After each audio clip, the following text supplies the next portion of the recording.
Então, chegaram os classes, né, se apresentando. Aí chegou a hora na hora do Chris. Ele se apresentando individual. Aí, no momento que ele puxava o vácuo, eu ficava prestando atenção. Eu puxava o vácuo junto, para ver se eu aguentava segurar o tanto que ele aguenta. Porque parece no palco que o Chris não respira. Tipo, no confronto entre ele e o Mike, só estavam os dois. Tu vê que o Mike puxava e o Chris puxava, só que o Mike soltava. Aí ficava só meio que com o abdômen alongava e puxava de novo. O Chris o tempo todo parou e eu segurando junto com ele. Aí eu, nossa. Aí eu parava no meio do caminho e ele continuava. Nossa. Aí eu falei, não, cara. Então, Controle condicionado, absurdo, né? Da respiração dele. Ele treinou muito isso. não, com certeza. Com certeza. Porque eu tô treinando agora e tô cada vez mais confortável, mas eu percebi ali que vai ter que praticar isso todo dia pra... E até nas transições, eu puxou o vácuo, soltou, mas aí ele já contrai o abdômen. Então aí fica uma fluidez. Vai de lado, já contrai o abdômen, depois puxa de novo. Não tem a transição que a galera geralmente solta um pouquinho, dá uma respiradinha e tal. Ele é controle entre as poses. Que eu prestei atenção em tudo. Você está fazendo a lição Da de maneira casa. que, tipo, uns contraem mais o femoral, uns contraem mais o glúteo.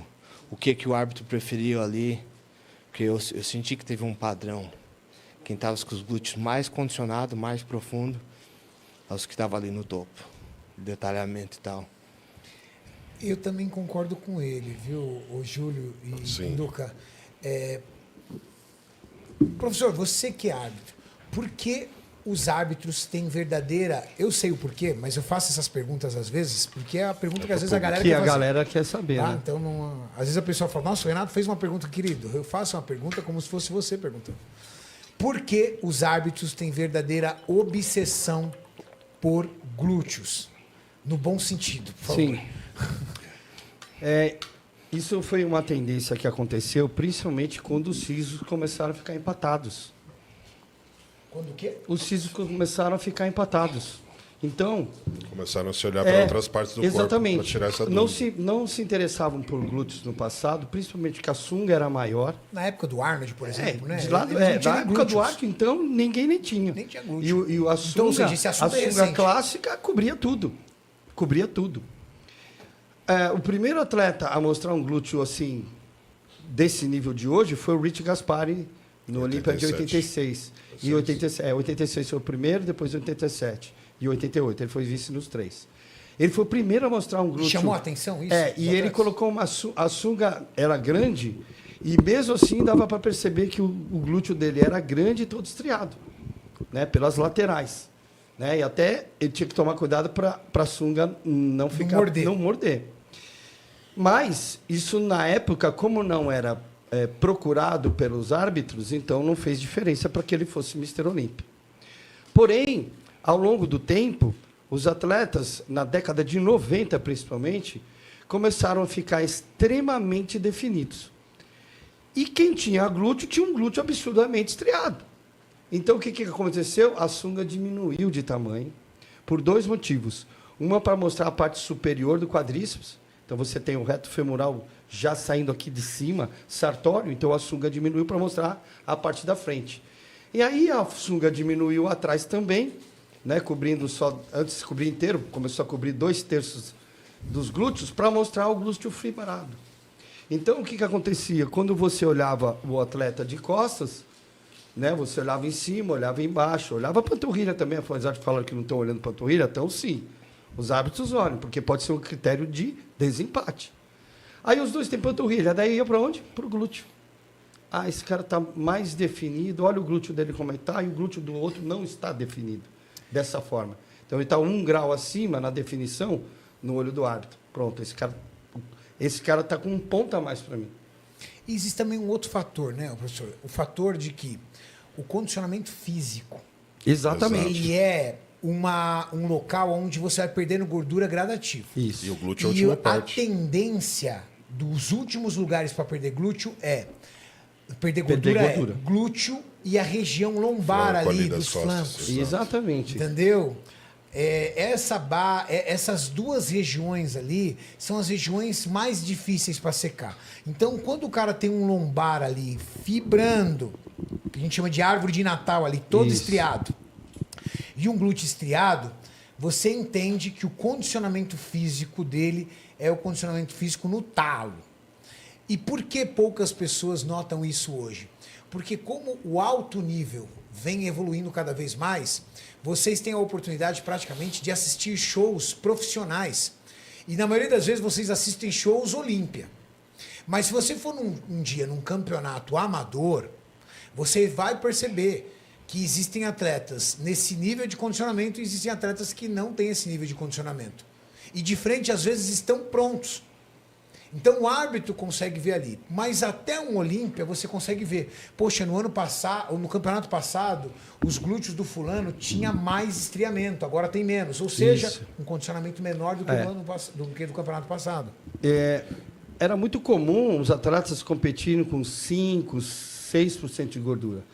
A era do glúteo estriado caiu para menos de 3%. 1% de gordura no corpo.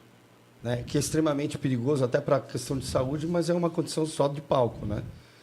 E isso foi visto com essa evolução da definição. Então você via cortes profundos, músculos estriados, a pele parecia que era tão fina que você não conseguia perceber que tinha pele. Não tinha nada de água também. Kaique, a galera tá desesperada para ver você estrear.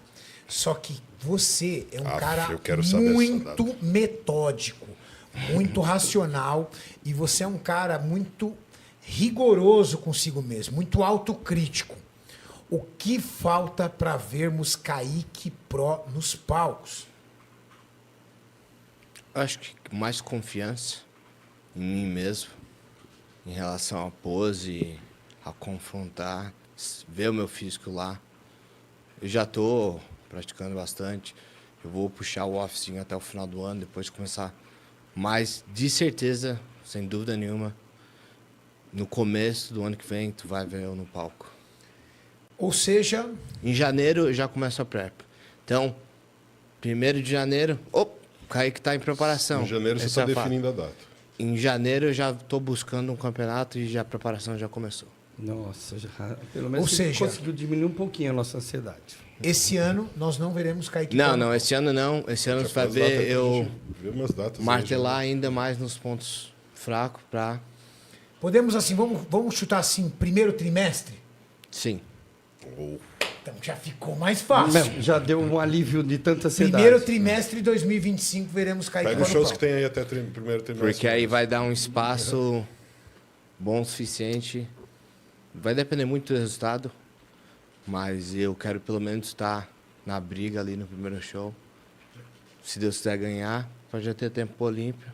Se não, outro campeonato ali próximo, mas dali em diante eu estava buscando. É que ele não pode, mas já pensou se estrear assim, Ohio, velho? É isso que eu pensei, mas tem que ser convidado, né?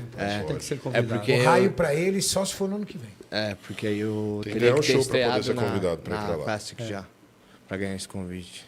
Bom, eu convidei, o Kaique, eu pedi para o Maurício chamar 2 pessoas que eu admiro muito do meio, que são pessoas que, assim como eu, como o Júlio, como o Pinduca, são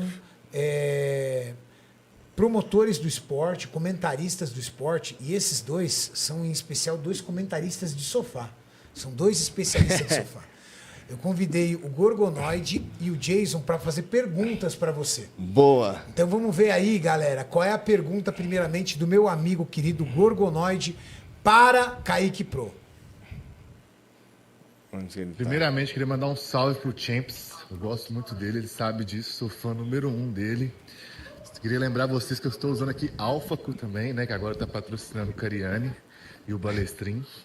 E aqui, a primeira pergunta que eu queria fazer pro Kaique é o seguinte: qual que é a sensação de estar com essa expectativa tão alta com ele, entendeu? O público está com a expectativa tão alta. E se ele tem receio por causa disso, de não estrear tão bem assim quanto o público está esperando, eu acho que o Champs vai ser campeão, tá? De cara, já tô avisando. Obrigado, a não ser que ele pegue um top 5 do Olímpia no primeiro show, Pro Show aí, mas não acho que isso vai acontecer. Mas qual que é a expectativa dele como que ele está lidando com isso? Se ele está preparado para a pressão, porque brasileiro apoia, mas brasileiro também é muito chato. Segunda pergunta. Eu queria... Não, vamos responder uma por uma. Primeira, vamos lá.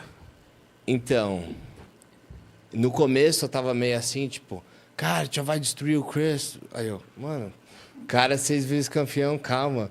Mas mais que eu tô recebendo o apoio da galera, eu sei o porquê eles estão me apoiando. E eu sou muito grato por isso. Pelo trabalho que eu venho fazendo ao longo dos anos, venho trazendo confiança neles, mostrando que eu faço realmente um trabalho digno. Eu sou um atleta de verdade. Responsável. E o que eu falo que vou fazer, eu faço. Então, agora eu entendo, tipo, eles têm essa confiança em mim, então eu tenho que ter essa confiança. Eu vou continuar trabalhando, independente do resultado, e eu sou grato imenso pelo apoio. E se Deus quiser, eu vou representar muito bem vocês. Igual eu falei, já tenho minha preparação em mente, então eu vou fazer de tudo para apresentar da melhor forma possível.